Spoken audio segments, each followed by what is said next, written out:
I am Marlot Meyer.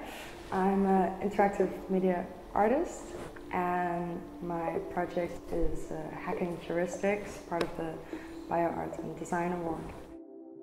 Hacking Heuristics is basically a research project that explores how, through the help of technology, we can start learning or relearning kind of non-binary way of communicating and understanding each other, and hopefully non-humans as well.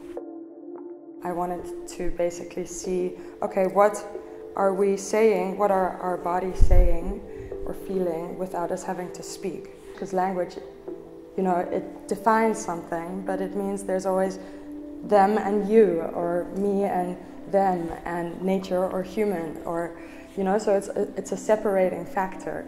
And actually what we need is to kind of understand that it isn't so black and white, it isn't, things don't fit in a category because it's all interconnected anyways. And so working with Marcel, the neuroscientist, we focused on finding different sensors that could kind of show an emotional state. So there is sweat, for example, like these balls, which pick up how much sweat is in your hands, and it's a super subtle thing, and that actually can show that you have emotional arousal, so you can be excited or nervous.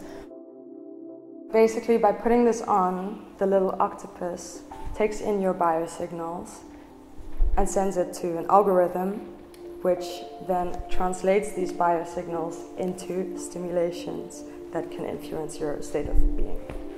The algorithm brings people closer together, or tries to, by providing stimulation in the form of temperature. So there's hot and cold here that you feel on the front and the back, and you also receive electrical stimulation.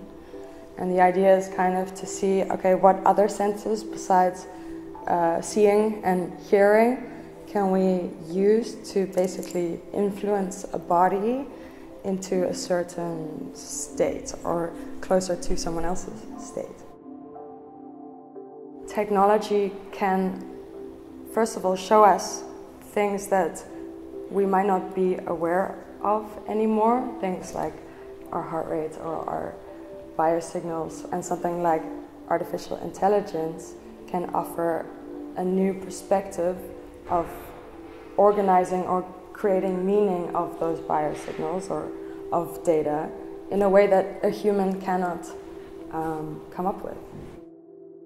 This is really, let's say, prototype number one, and for me the project is really a research into figuring out how we can actually develop these tools and an algorithm that can help us understand each other better, and also understand maybe how we can then apply something like this to like a non-human communication, or to a long-distance communication.